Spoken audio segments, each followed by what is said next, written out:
Hello everyone, this is Fantastic Worlds, welcoming you back to Lovecraft Country and the Secret World bonus episodes, and we just unlocked another one as I was recording this. Yes, we just passed 625 viewers while I was sitting here setting up, so which means we've unlocked yet another one, but oh my god, you guys really want this stuff, and I am more than happy to give it to you. Now, this one's going to be an episode similar to Immersion, which was a previous one, which was added in after the game was completed, and this time we'll be going through another text adventure combo scavenger hunt. Now, this is going to include some interesting information about the swarm, which is a fact that we haven't actually gone over much before. Yeah, apparently there is a faction of anarchist bees out there. Don't know much about them. The Valentine episode, again, if I recall, I'll put that one up there on the right. The Valentine episode covered one of them trying to recruit us very poorly, mind you, kind of like a very bad honeypot, but this apparently is going to be their second attempt. So let's get to it, shall we? Okay, so if we come to this anonymous screen here, which really isn't that anomalous, but let's see what we've got. Choose your own. You have been contacted by an anonymous collective called The Swarm. They seem to know who you are and who you work for. What else do they know? Should you indulge their game? The Swarm has promised you a disc and a game. Do you want to play along? Why not? That's why we're here, after all. Game within games within games.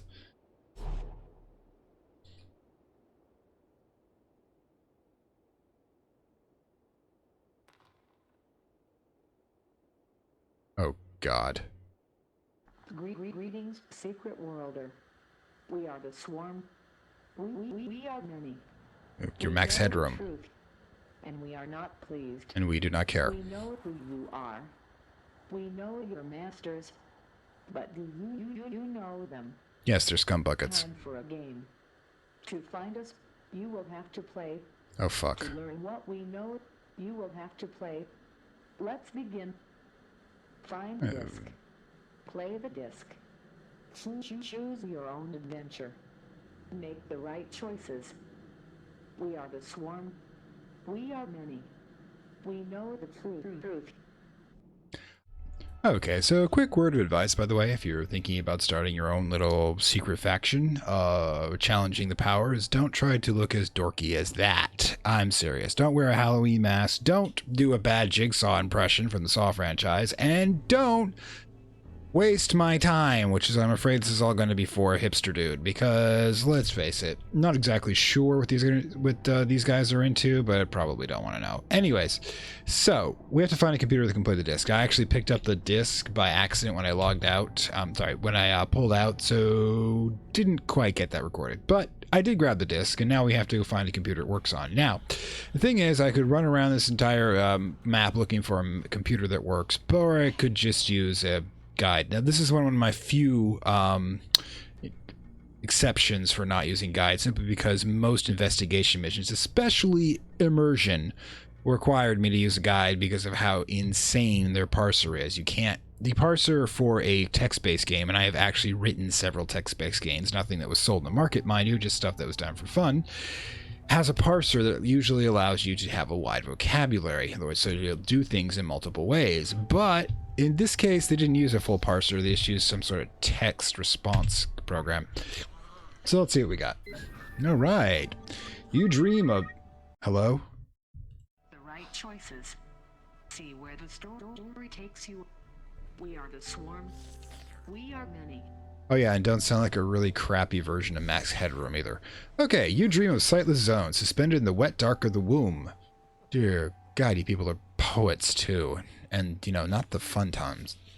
That special time when all humans have gills and piscine symmetry of fish, you devour your twin, absorbing your sibling's essence. Yeah, that actually happens in the real world. You can, one fetus can absorb the other if the other one's considered weak. It's kind of a thing nature does, you know. Rather than having one average and one non-viable, let's have one slightly above average. You awake, lying on your back. Your limbs still churn through the warm liquid. Where are you? What's going on? Okay, so... stand. You stand, leaving the comfort and warmth, gasping at their cool cold. Oh, dear God.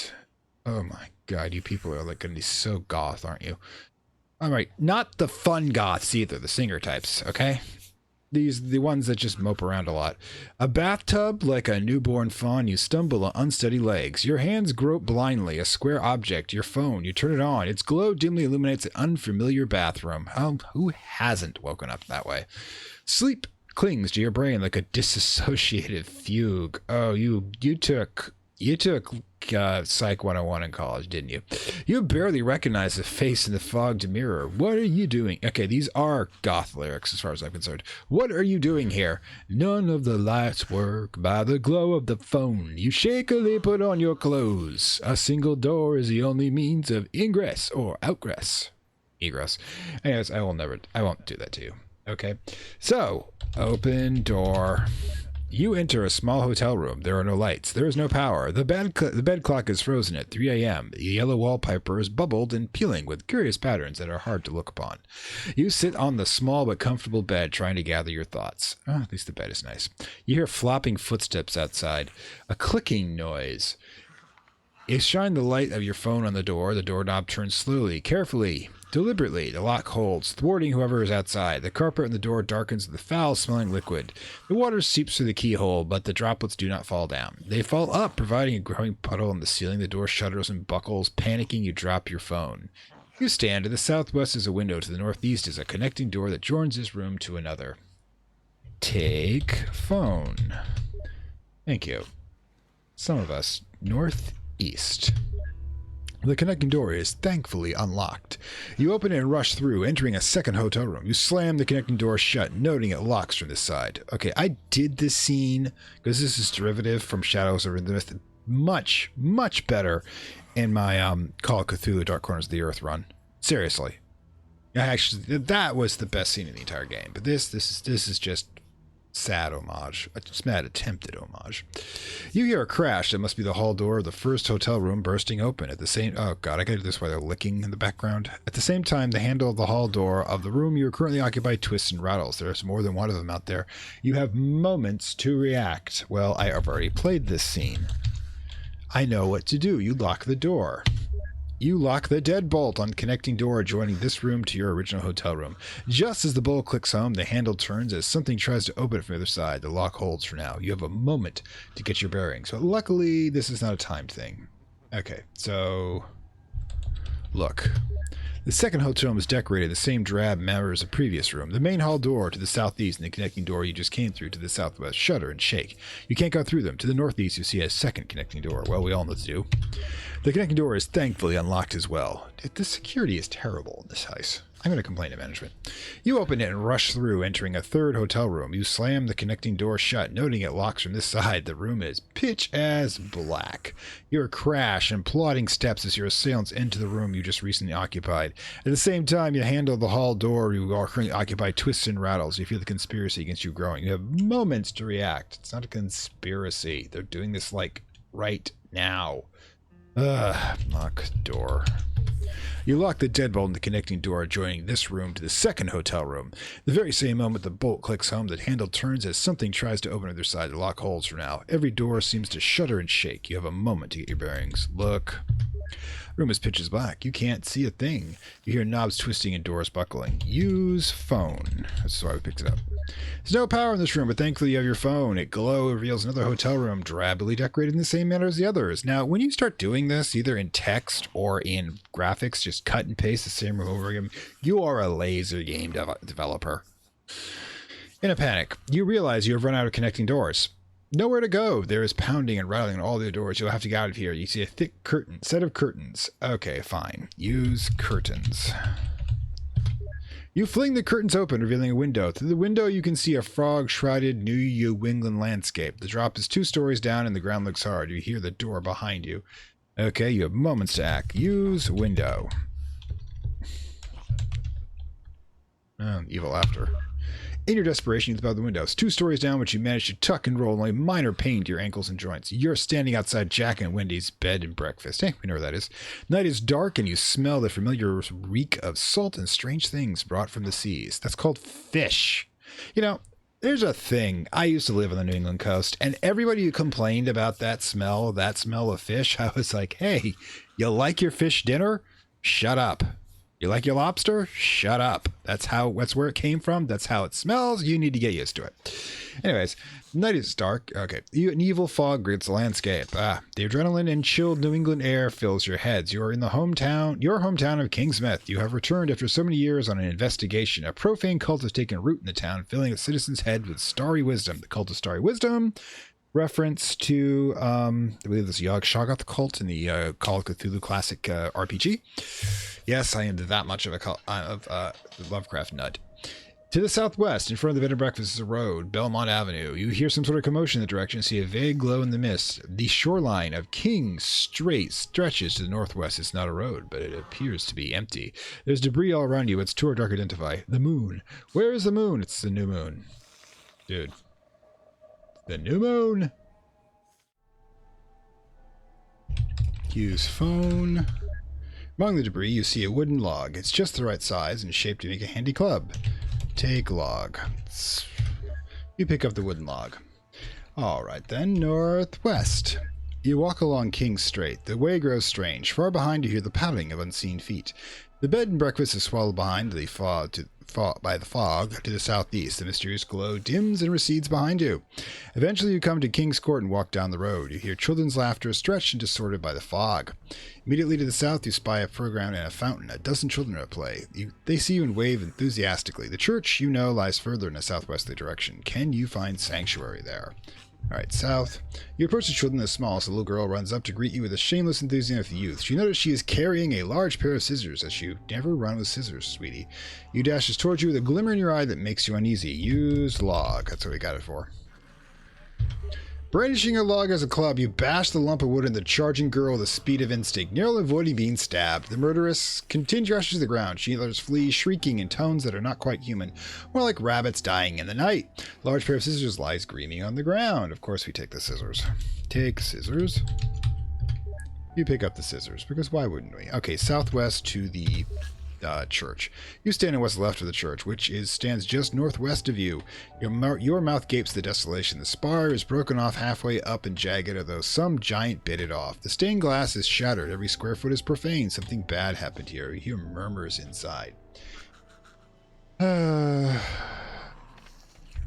Look.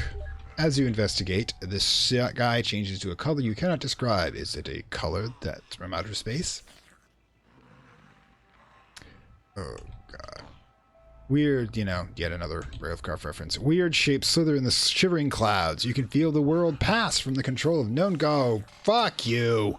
Or forces that have gods and forces unknown. The bastards have done it. The rituals are complete. The unknown outer ones come. There's little time. This is the end. Okay. Yeah, they basically quoted Nyarlathotep and all that, which is why I called them the bastards. If you're gonna do something like this, make it original at least. Don't just, say, oh, this is an homage, and this is an homage, and this is an homage. Give me something original, all right?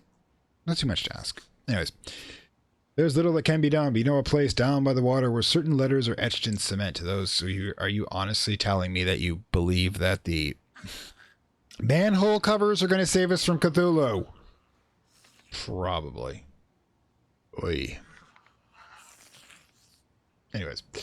Immediately northwest lies the ruins of the church. Main Street lies southeast. Down the road to the southwest is the police station. Okay, so southeast, I think is where we're supposed to go. You hurry down Main Street, nervously glancing down the ancient harbor town lanes. Homecomings are so strange. Yeah, true. Hometowns feel simultaneously familiar and different on the return. I think you're actually quoting some real author there. Had your memories crawled and changed, or have the alleyways? None of them lead to the proper direction. Halfway down Main Street, you hear a murmur. To the northeast, you see odd motions in a window of an abandoned shop. You hear voices in the roofs to the southwest, and a nearby ladder leads up to them. To the southeast, Main Street continues. We're just gonna chill on Main Street. You reach the end of Main Street at Belmont Avenue. You can see the waters of Fletcher Bay. Well, somebody can read a street map. Your destination lies further up Belmont Avenue to the northeast, but how will you get there? The streets teem with townsfolk, with cultists, with friends and family, the things not altogether human. None of them walk quite right. Most either hop like devil fish frogs or shamble like the damned. They turn, they notice you. I will shamble. Mimicking the subhuman motions of your fellows, no one seems to notice you. There is actually, this is from, oh god, what was it? Shaun of the Dead, where the protagonists just move like zombies to avoid being noticed. To notice as you move with the flow of unholy parade up Beaumont Avenue. I always love the unholy parade. You know, just the Satanists, the Church of Satan has the best floats. The townsfolk cultists ambulate like fungal infected zombie ants. Okay, Last of Us reference. Some are compelled to walk down a narrow alley howling with laughter. Yada, another Nyla Hotep reference. Yeah, I actually did Nyla Hotep as a reading once. That was back when I thought that, you know, that would be, you know, something to do, but, you know, there's other stuff to do. Others line up reverently in front of a black vortex, a hole in space. One by one, they enter the sightless vortex of the unimaginable. You know, that's every Monday, I swear. You and the rest of the throng move forward. Finally, you reach your destination. You find in front of the lobster trap. You have many childhood memories of this restaurant. Broiling smells, feathering gatherings. The place once frightened you. You hated the way lobsters scream when they boiled. They don't scream. Trust me, I've boiled enough of them. It's not screaming, your grandfather would tell you, it's just the air escaping. It's not even that. Seriously, they don't actually make that much of a noise.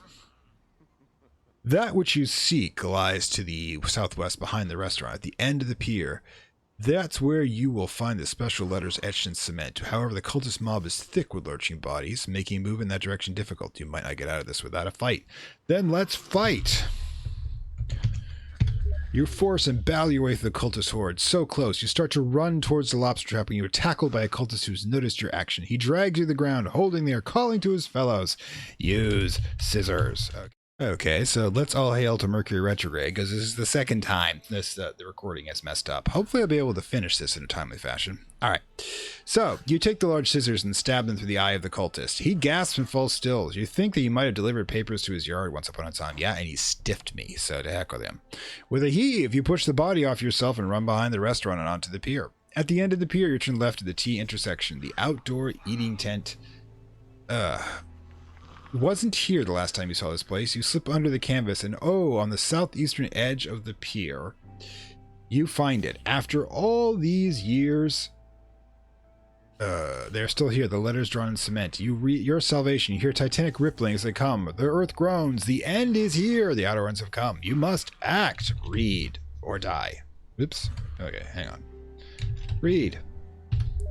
Ritualistically, you trace your fingers over the letters. Instantly, you recall the endless summer, your first kiss, your first love. You both swam out here when the pier was added to, when the cement was fresh, and you etched your initials and made a promise. Your most pure and good memory. It anchors your mind. The cultists of masters can take your life, they can take the world, but your sanity and soul are your own. You trace the initials, whisper the name of your love, and lock onto the memories. You do not bother looking up. You do not turn to the impossible things in the sky, looking gigantically down, breathing radiation on the world. It's Godzilla! Familiar smells of salt and boiling. It's getting hot. Your sweat sizzles and evaporates. Your skin bubbles and boils. Do not look. You hear this, the horrible din. You hear the whole town, maybe the whole world. It's not screaming. You remind yourself it's just the air escaping. This is the worst Lovecraftian short story ever. Oh, gods. Okay. We will see you in the things to play. Okay, so right then. I guess exit. Oh, just bye. All right, so we need to locate the next floppy disk, which is obviously going to be at precisely. Well, somebody's in a hurry. Going to be precisely at where we left off, which will be the lobster trap. So I will port over and see you there. Hang on, guys. Okay, so here we are at where the last thrilling adventure ended, over at the lobster trap. As you can see the sign here, and they're still burning that fire. Damn.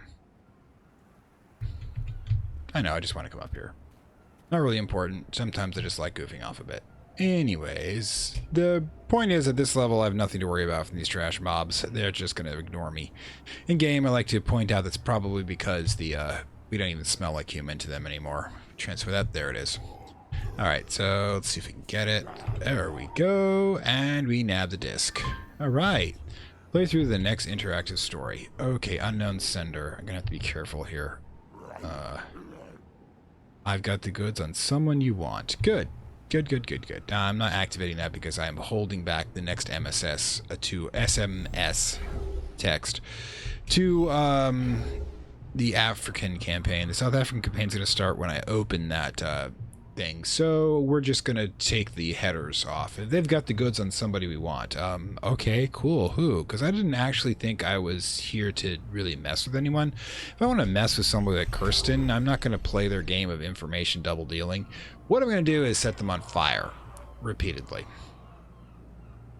That's not really much Kirsten could do. In fact, that's what I love about Kirsten is she's so like large and in charge, but she's a fleshy mortal something or other that really would die if we just thought about it for 1 second. The only reason we don't kill them is that the Illuminati has a lot of other people that would annoy us, and frankly, the Illuminati is working with Gaia at this moment in time.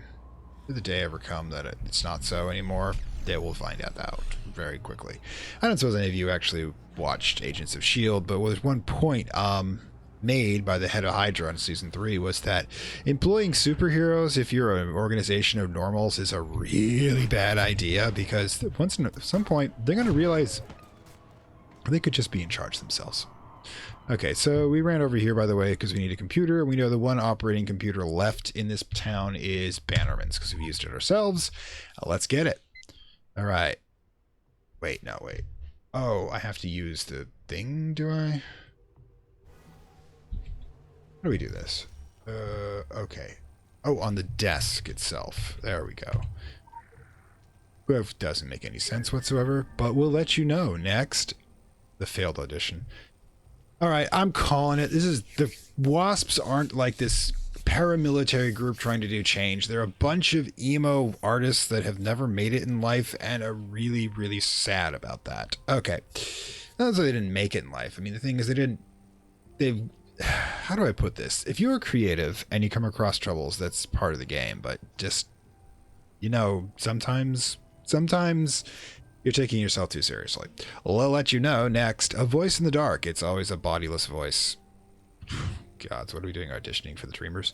We can't see anything past the blinding light. Another failure. You can hear it in the director's tone. You failed enough to know. Futility and depression squeeze your guts. Oh my God. I'm going to break into a 9 Inch Nails song any moment here. We stammer out something. It might be a thank you. How many auditions? How many rejections? You will your feet to take you off the stage gracefully, but they do not move. Don't say it. I didn't get it. Did I, you ask? Fuck. Next is the voice in the dark seats. Shit. You should not have said that. You're making it worse. The exit sign glows like a demon's eye over the door. Will take you off the street. Abandon all ye hope. Oh, look, you probably got a waiter's job. Let's just go to it, okay? You hit the streets full of bad thoughts. Okay, we're in London. Cry for help thoughts, or worse, you don't know where to go. The electricity is already shut off at your place, and you don't have last month's rent, and you can't face your landlord right now. You had to go to London, you told everyone. You had such big dreams. You can't even call home after talking so big, not with the failure hanging over you. Oh, all right. If you are creative, start small. I mean, seriously, in these days with the internet, you can pretty much set up an Etsy looking do.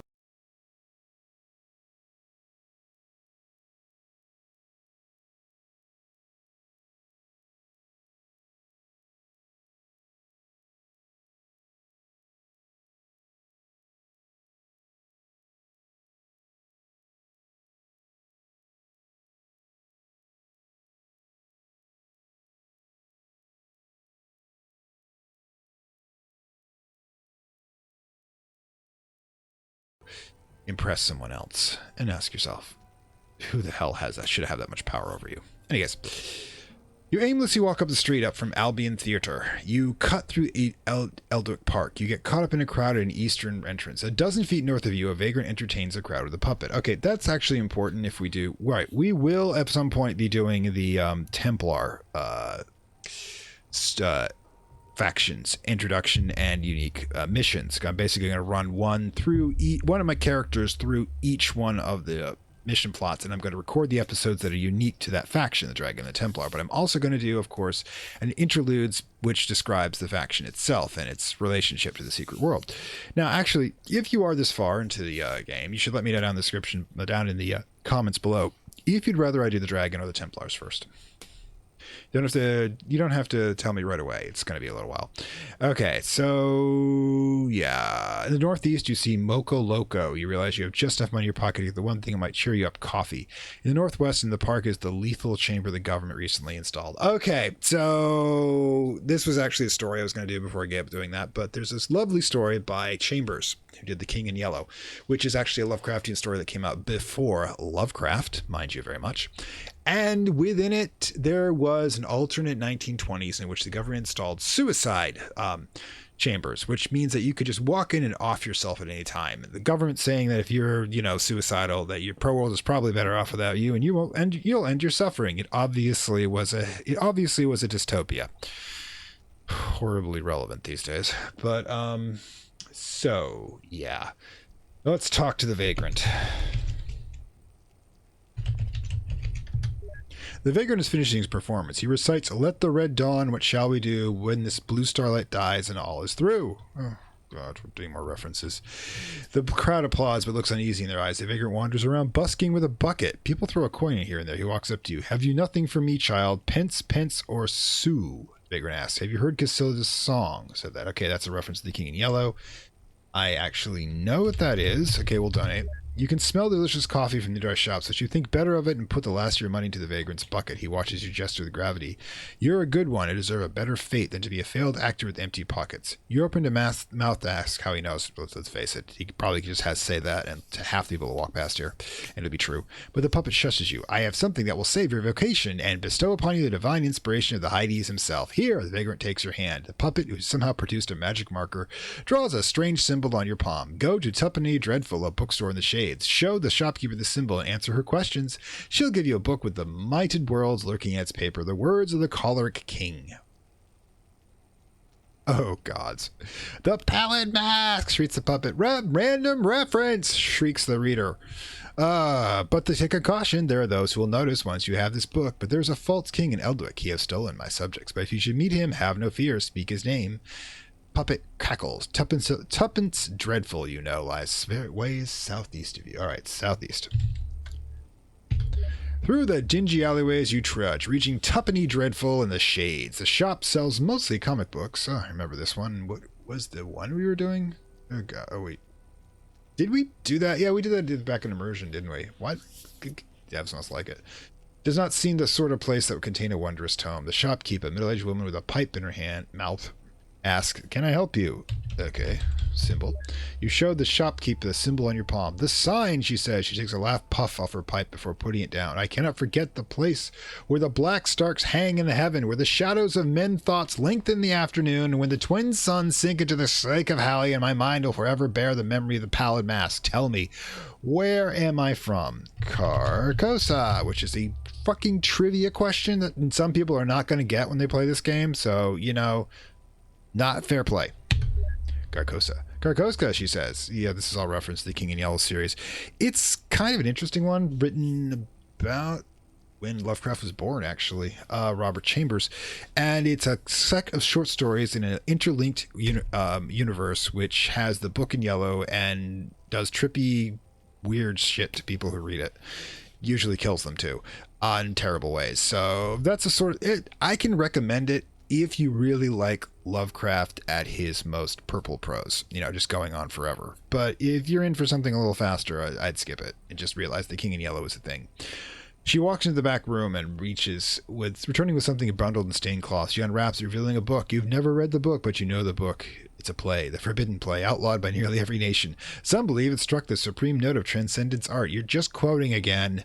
Some believe the human mind cannot bear the strain of its poisoned verses. Okay, so I'm going to say this again. I know I use this joke a lot. Oh my God, it's Twilight. Most believed both are like, this one can be 50 Shades of Grey, because that's actually worse. You can take the book and head towards the door. Oh God. Okay, book. You flip through some random pages and read of Camilla's agonized screams and her awful words echoing through the dim streets of Carcosa. You read the last lines of the first act and something unspools in your mind. "We are closing," says the shopkeeper. Her interruption, the only thing that tears you away from those words. Words!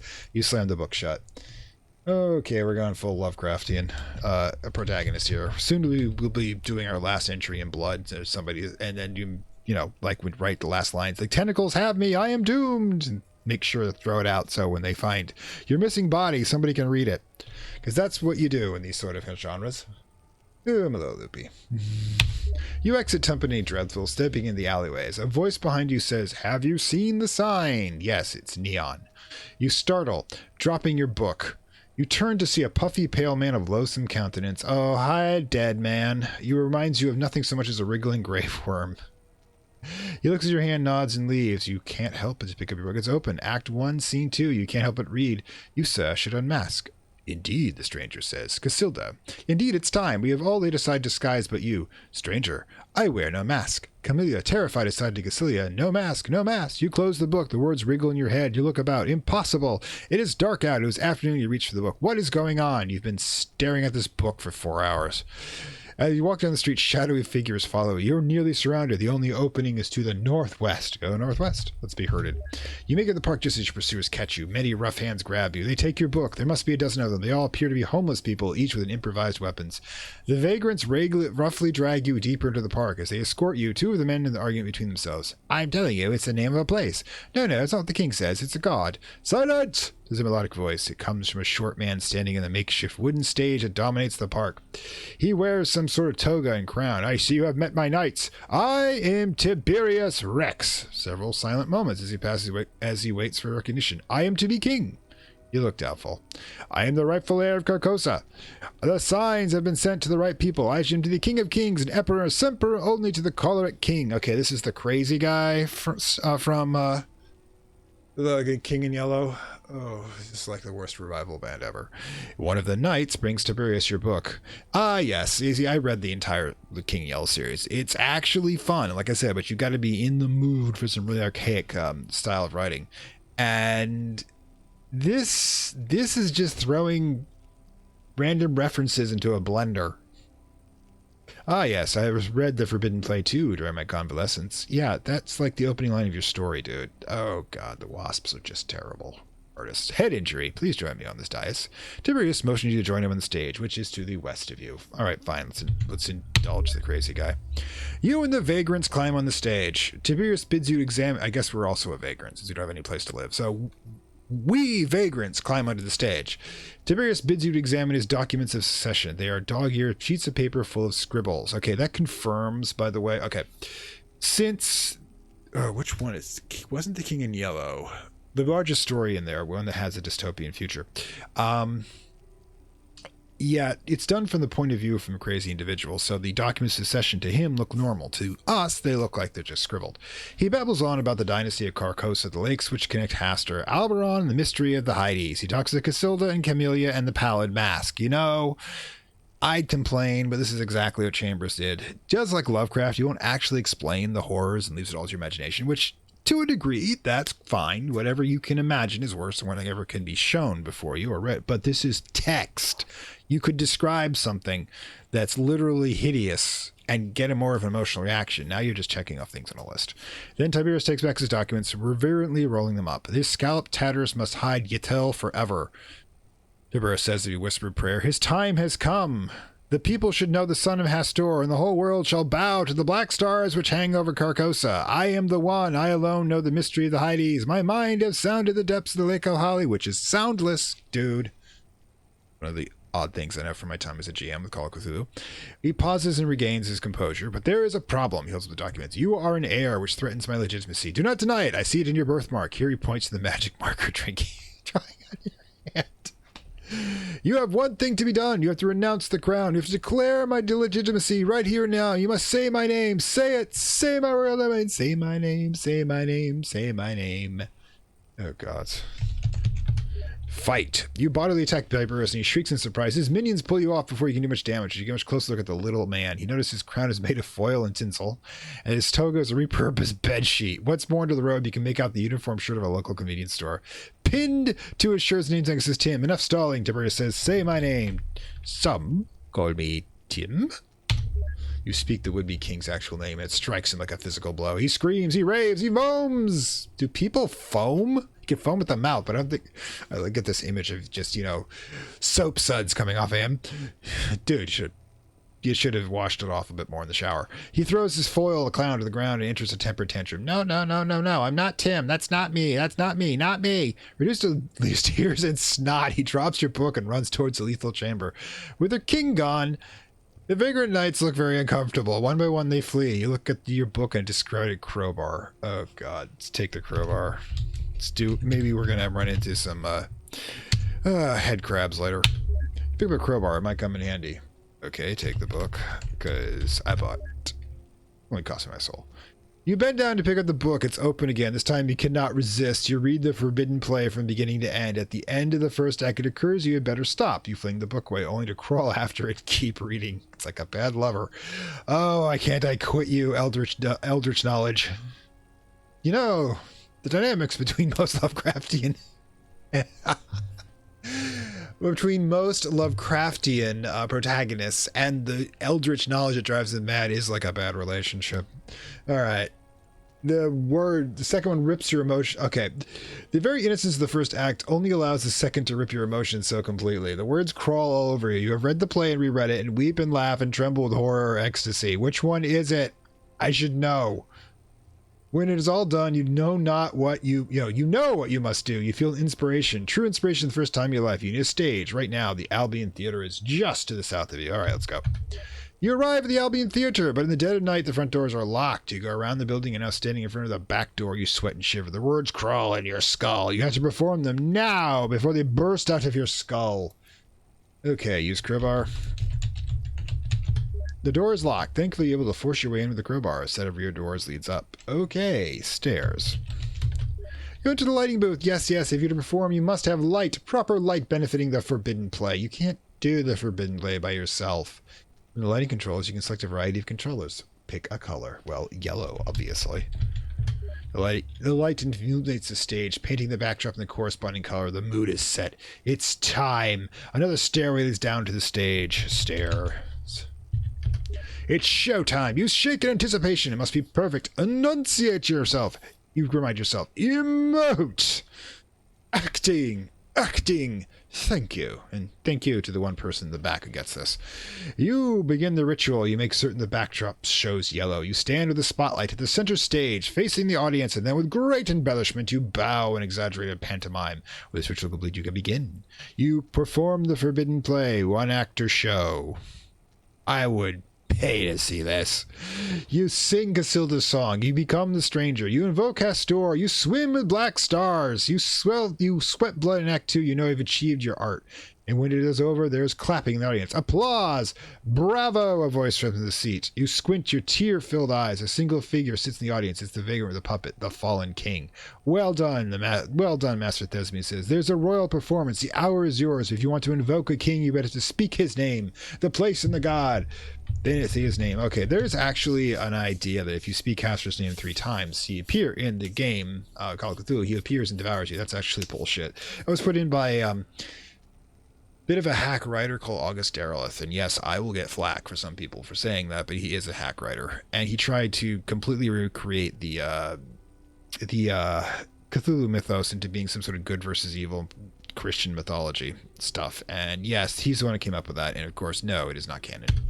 The fallen king grins with a smile that is altogether too big. He stands, he takes off the puppet, revealing what has been living inside all along. The pallid mask drops, and the king in yellow opens his tattered manual. You experience ecstatic beauty, and you never stop screaming. Oof. It's like, congratulations, you completed the story. We'll see you in the Witch Feast. Which feast was which?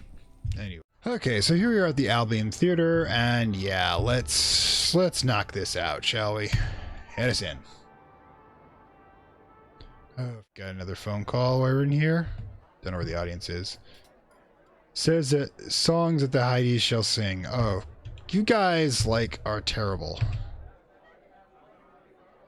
Okay, so do we want to go backstage? Okay, yeah, we'll go backstage. All right, cool. All right, so we got a computer here, right? CRT computer. Oh, if I need to check anything. All right, so I think we could do this. Okay, cool. We're backstage. What's this? Okay, the stairs. Where are we supposed to go in this? Okay. Huh. It's the ballroom theater. Oh, there's a device over here. Maybe this is what we do.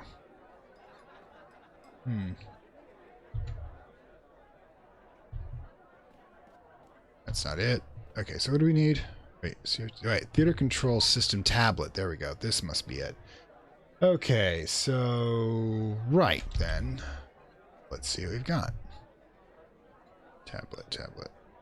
Stack. Oh god, I got a lot of junk in here, don't I? Oh, there it is up here. Never mind. Okay. Welcome to the Albion Theater Control Room. Please select main menu by typing root. Okay, so I'm just going to zip through this. We know what we want to do. We want to get a backdrop. We want it to be a pattern. We want it to be a yellow gradient, obviously. We want backdropping in, so on the back. And lighting, obviously. Spotlights, center toggle. Oh, well, that just happened. Back.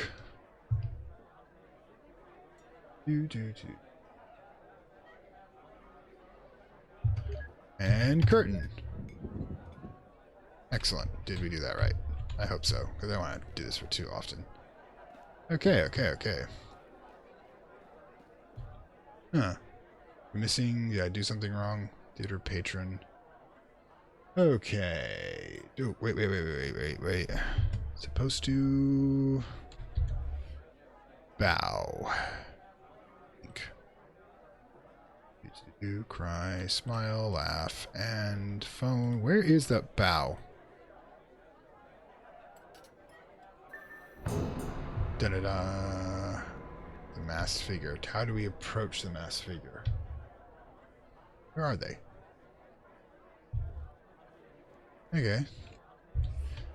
Let's go upstairs, I guess. He's up there. Oh, there we go. Alright, so we go up here to talk to the dude. I'm pretty sure they have no idea what's going on, but they're probably so drunk they don't care. Hey, you can sit up here, which is cool, but he's gone, obviously, but he's left a message. Oh, could you just text it like before? You performed on stage, now find the sign of the play outside. Ah, I already know this. There's a place called the Yellow Sign Fish and Chips. Kind of ridiculous, but I mean, I noticed that being the Lovecrafty aficionado I am right now. Patron. Sorry about the amateur hour stuff, but let's just chill and run. Okay, now where the heck was that? 214 Tika. I'm trying to remember where it was. I know it exists, I just don't know where it exists.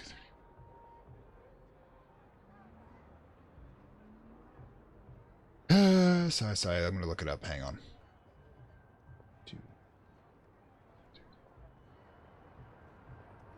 Okay. There it is, right there. Okay, so and we are located where? Okay, so you're gonna take a right. Head down this way. Hiya. Go away. There it is, the yellow sign. Fish and chips. Out of Lake Out of Lake Holly. There we go. Okay, so we gotta find a computer, and that's gonna involve, by the way, probably heading back to Kingsmith, because I'm gonna teleport straight there. It's one of the few places I can teleport to with the functioning computer, straight from the T menu, as it were. So I'll see you there in just a moment.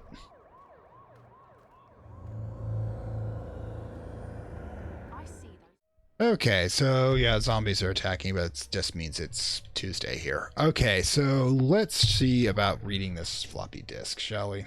You awake in the night. A thing happened, a terrible thing. You can't move. Paralyzed by a heavy anxiety sitting on your chest. Your face contorts in a scream, but there's only silence.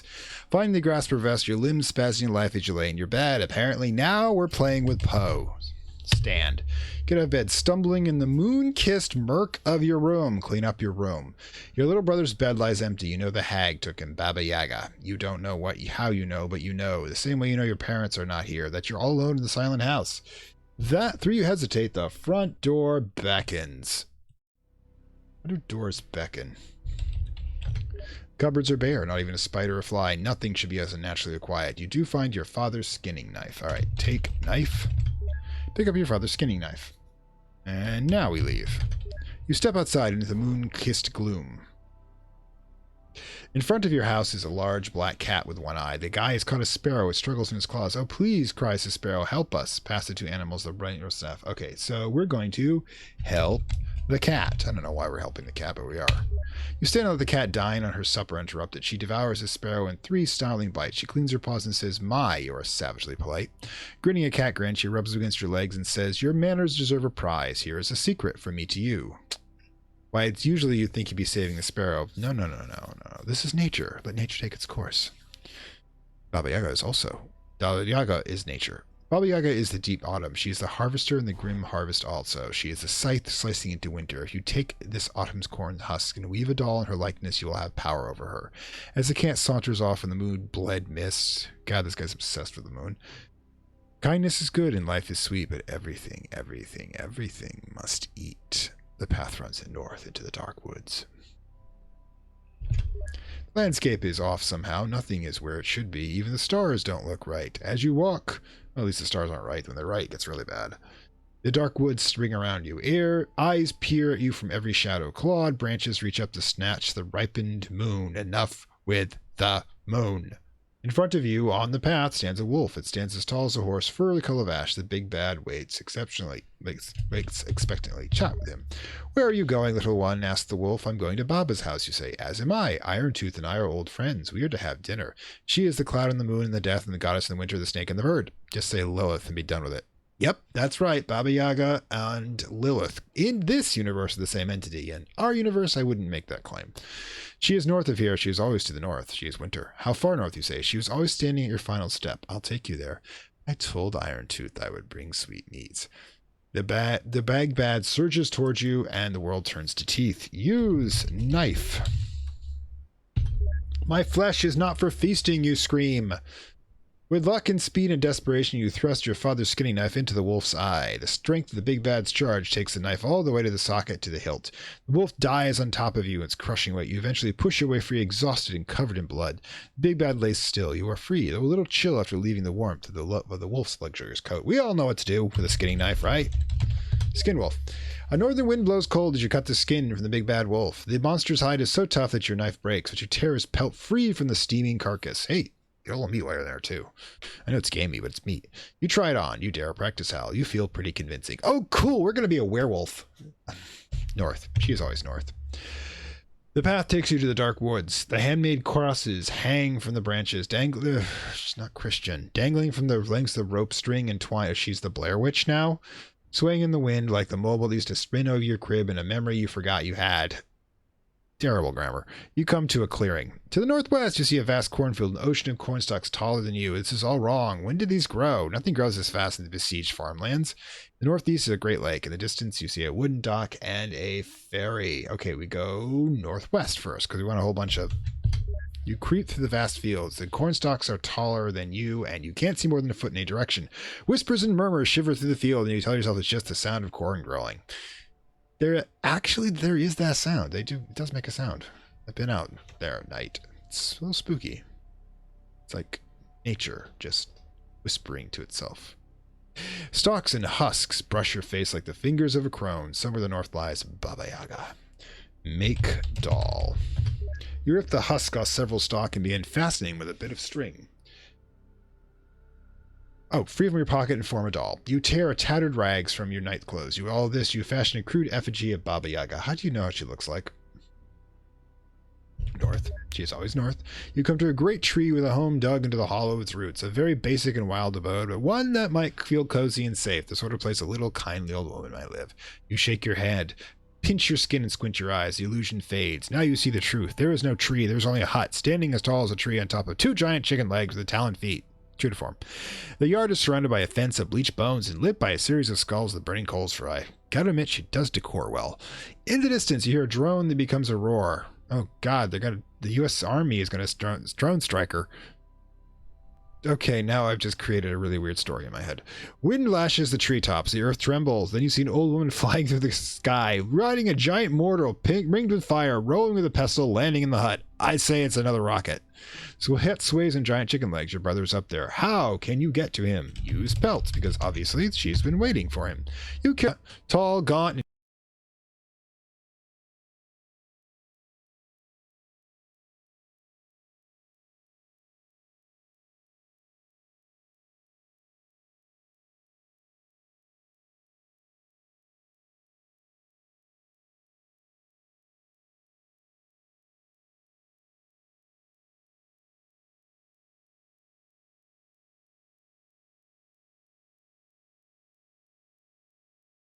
hideous. Her nose is a hooked proboscis. How many times do you hear that word? Her face is a writhing mass of wrinkles. Her cavernous mouth is lined with iron teeth. She inhales your scent. Fie, fie, she cries. No wolf here. I can smell your fear, my little mouse. Her clawed hands grip you painfully, and the needles piercing your skin as she boldly carries you towards her wood-burning stove and its open door. She cants, kindness is good and life is sweet, but everything must eat. She cackles as she pushes you towards the fiery opening. Okay, use doll. You take the corn husk you made a Baba Yaga and you throw it into the fire where it burns in effigy. Baba Yaga shrieks. Her skin bubbles and blisters. She falls over instantly cooked. Where is your little brother? You spy a red door. And I want to paint it black. That was horrible. The room is dominated by a large dining table. On the table, oh no, brother, you say. He does not move. He lies on a silver platter. His chest is cut. His ribcage gapes open. Hands after a prayer. His heart lies cooked and sliced into plate. Also on the table are a pitcher and jar. The pitcher is labeled Zafa Yoda, and the latter is labeled Murtva Voda. Both pitcher and jar are filled with water. Okay, we use the Martavaya Voda, which is probably interesting for wine. Take the jar, Murder Voda, and pour its water into your dead brother's mouth. At once his chest closes, the flesh reknits, and his wounds heal. His body is potion of healing. His body is whole, but he lays still and cold. Well, yeah. Technically, somebody once did a what was it? Joel Rosenberg, who had a world with lots of healing potions were common, but if you used them on a corpse, it would heal the corpse, but the person's dead since you can't restore a soul. You taste the pitcher of Vicha Voda and pour its water into each other's mouth. His eyes flutter open and he gets up. Healed and whole, you both embrace. Your little brother takes your hand and points to the far corner of the room. That's the witch's cauldron, she says. She controls the hut with it. So it's the TARDIS. Yeah, I'm going to keep going with the Doctor Who references. The TARDIS control panel. We got this because it's obviously a TARDIS. The cauldron bubbles the black fluid and flickers the backlit glow. Green letters appear, swirl, and vanish into the plasma. In the repository of all the hag's knowledge, it has unlocked. You think of a moment and spell out Iron Tooth with your finger in the cauldron fluid. It gurgles and obeys, and you write home in green letters. The hut shakes as it walks in the direction of home on a giant chicken legs. You both your little brother's bellies growl in hunger. You both smell delicious meat, the perfectly roasted flesh of Baba Yaga. You grin happily and say, kindness is good and life is sweet, but everything must eat. Let me guess, kids. You take on her mantle and become the next Baba Yaga. Or what would be the male version of that? Bubos Yaga? Anyways, congratulations. You completed the story. We'll see you in One Way Out. Oh, God. More to go. And by the way, we can figure this out where we're supposed to go. It's obviously Kuvana's tree. You complicit. We are the swarm. We are not pleased. I'm supposed to care. Anyways, I apologize. There was about a 2-minute gap here that didn't get us, and essentially just arrived, showed up, and the swarm just called me. You caught the tail end of that, and frankly, you're not missing anything. Anyways, obviously, we went to the Magic Bee yellow pointer. Tells us we're supposed to be using this computer, her, like, candy. Okay, we are the swarm. We have taken over. We control the herd. Oh, God, are you seriously referencing a 1950s Twilight Zone knockoff? Would you like to do this? See the password. Help. Oh, God. Give us a hint. Place the name of the hag in the glowing cauldron. Iron Tooth, which is what they use for the password. Very good. Would you like to meet us? We are very close. Go to the town where the dead never lie. Sounds like a decent country ballad. Go to the door lit by the torch on the right. Enter. We are the swarm. We are waiting. Oh, for crying out loud. We have to go back to that damn town, don't we? Alright, so Yeah, the thing is, we gotta go to the shadowy forest from here. Let's see what we got. Yeah, it's teleporting cost. Yes, it's cost. Okay, so I saved you all about like 10 minutes of me mindlessly cutting through these robe guys. Ah, here we go. Just. We have something to show you. Put on the blindfold, and we will proceed. Oh, God. The choice is yours. We are the swarm. We see you. God, I'm gonna be on YouTube again, aren't I? Okay, let's just get this over with. Cool. Okay, we are gonna end up somebody else. We're gonna end up in a gimp suit, aren't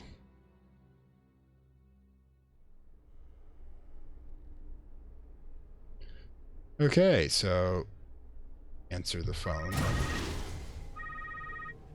Where's the phone?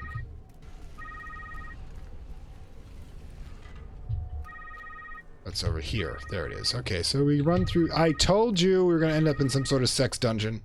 This one hasn't been cleaned up very well, though. What the hell are we? God, this is like as bad as the Scarlet prologue for Blast from Beyond, which is what we're supposed to be getting to once we actually clear all the bonus ones. But let's see what we got here. You are trapped in a room. You are trapped in a room in the story, too. See where the story takes you. Absolution is pain. Growth looks like destruction. I told you it was a freaky sex cult. The only way out is to die. Okay. Time to play. We Yep. are the swarm. We are keeping score. You're just a freaky jigsaw wannabe. God, I'm like an immortal. Okay, what do we got? You wake in a dank room. It's your room, the voices say. You're strapped to a bed. Calm down, the voices said. It will be easier that way. Okay, stand. Wriggle free of your bonds, get out of bed and stand. Yeah, okay, I get it. You're just a bunch of freaks, okay? You're not like this super secret organization to oppose the Illuminati. You're just a bunch of freaks who are getting off and making us run through this, and we're probably going to see this, like, pictures of this. They're all throughout the internet by the time we're done. Not that I really care. By this point in the game, I've been branded a terrorist anyways, so hey, what exactly does that matter? Okay.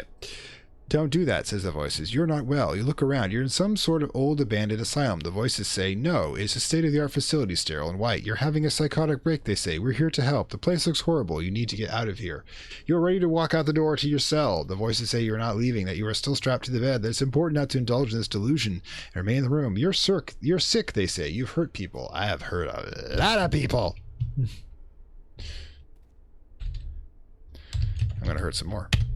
You get out of your room and walk down the hall. The place is creepy. You must have been abandoned for decades. No, it's not, say the voices. They say to keep still. They say you're strapped to a bed. Please calm down. You say you're broken to community college theater, and students find you perform naked on stage the next morning, raving, screaming that you'd read a play about a yellow king that would drive people insane. The voices say that the play in your hands was just a blank wad of stone notebook paper. Oh, shut up, you say. I'm with you. To the right is a treacherous-looking stairway going down. Straight ahead, the hallway keeps going. Let's take the Tetris stairs, shall we? I take the stairs one floor down. I duck into the next room. You're right. Please stop, say the voices. They say you believe that you're part of a global conspiracy that's trying to save and control the world. Delusions of grandeur are quite common, they say. They say your brain sicknesses literally believe that everything is true, which is actually the motto for this game. In truth, you work graveyard shift at a local gas station. Nothing to be ashamed of, they say. There's a door on your left. Please, say the voices. Just stop, and then we can help you out of this. Let's go left. You enter a room with a single light bulb. Sometimes you've a lost cause, say the voices. Sometimes there is no story. Sometimes there is no good choice. And when the game cheats, the only way out is to die. We are the swarm, and we are watching. You feel many invisible scalpels stabbing you. You bleed out. You escape. Congratulations, you have finished the file's story. We'll see you soon. Not if I see you first, assholes.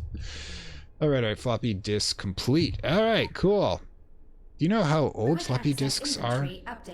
All right, how do we get out of here? Great, so we're supposed to go down some creepy stairs, so let's go find some stairs. Right. Oop, we know what to do here.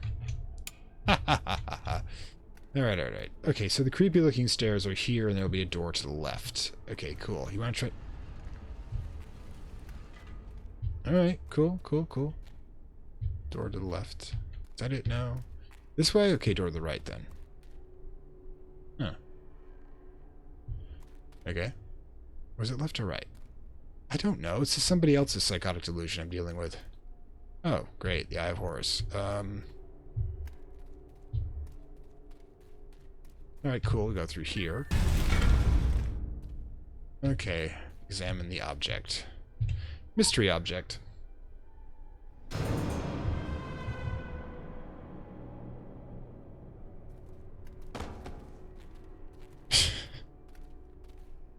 Again? Oh, you're all level 1. Screw you guys. Again, freaky sex cult. Anyway, so this is God, this one should have been called Eyes Wide Shut. Alright, so we're in Seoul, I think? Is what the backdrop is there? Yeah, how many times has this happened? Some tourist in Seoul ends up getting, you know, completely naked, drunk, and having pictures of what was done to them on the internet the next day, so they have file for divorce. So their wife files for divorce. I mean, it's just a tale told old as time. Okay, what do we got here? Oh, I'm gonna have to answer this, aren't I? Keeping this short, I've got the goods on someone you want. So the hive.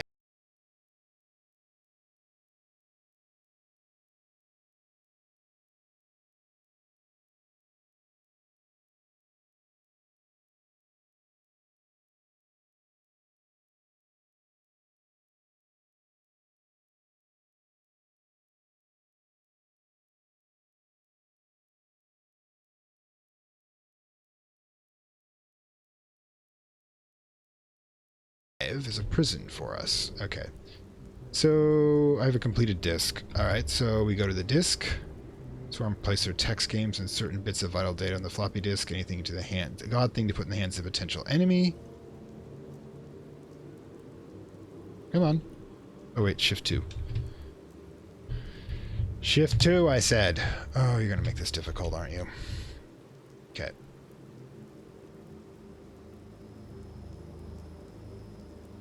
Oh, forward disk your faction. No, because I don't like them either. Oh, for crying out loud. Okay, let's go over it. Oh, well, hey. Got all the hidden ones, decoding the signal. And unknown sender, we are impressed. We are impressed. You chose your own. This is a beginning. This is an invitation to doubt. Tomorrow you'll still be in your organization, but maybe you'll see it with fresher eyes. And be careful. They are good at secrets. They may already know about your little rebellious act. No matter what they promise you, remember the hive. Remember your brothers and sisters' trees are trapped there, but remember that no matter how monolithic they seem, they cannot catch us all. We are the swarm. We are growing. Okay, so we're going to have two things are happening here. One, this is all complete bullshit and somebody's screwing with us, or, you know, the swarm is just a little boys and glub club that's like, you know, does strange things to other bees because of the lulz. Or two, they're acting this stupid to throw off the secret factions. So this is going to be interesting. If it was going anywhere. This was actually put out in update 15, the last update of Secret World before it came out. It's technically the only thing that came after it was the South African episodes, I believe, which are still in our future. But the thing is that we're going to have to do with it is we're just going to shelve it for now. Now, the swarm's a thing that apparently does show up in South Africa, so we'll go into that when we get there. But a renegade faction of bees makes sense. The problem is, are they serving Gaia, or are they just serving themselves? If the game was in danger of going anywhere further, I think this would be answered. Now, I guess it's just going to be fanfic. But for the meantime, let's get this. Quite the globetrotter lately. We should have penciled in some personal powwow and talk over your recent adventures real soon. Ciao, ciao. Kirsten. All right. Kirsten, I'd have me time.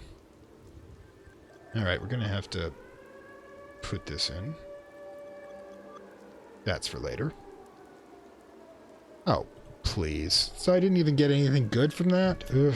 Sigh. So lame.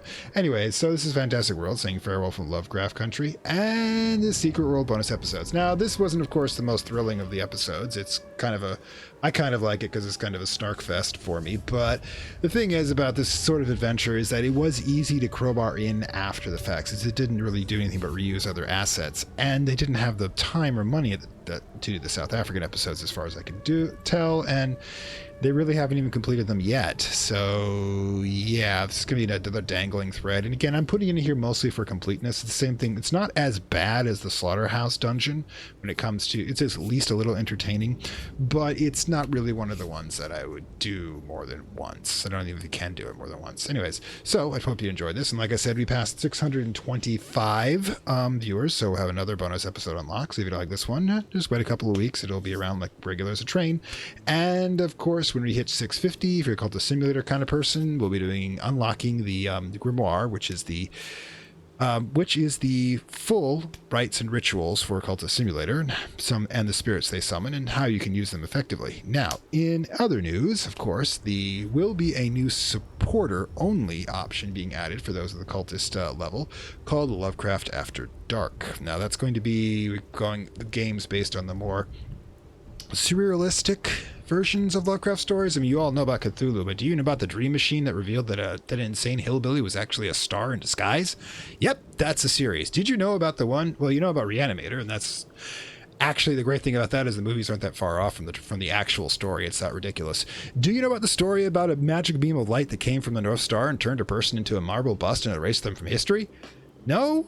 Well, you know what else? There's a lot of weird shit you can put under cosmic horror, and some indie games have done so. So if that's the sort of thing you like, and you are one of our Cultist supporters, or if you want to become one, that will be added on top of the, of course, regular material that you get for being an initiate, which is right now, I believe, the extra episodes for Let's Try series. Speaking of which, of course, all subscribers and supporters, we will be voting on the next series as soon as we're done from Lesser and Beyond, which could be a while, mind you. We seem to keep getting these bonus episodes unlocked, and I don't mind, but that just means the vote gets a little delayed. So in that case, I hope you enjoyed this to some degree. Like, share, subscribe down below, and the links to the supporters with the rewards I've already stated are also there. So I've taken enough of your time showing off here, so bye. See you next time. You will see the dawning of a new age. To be a monarch or a beggar. To lose everything or to become a god. To stand with us or against us.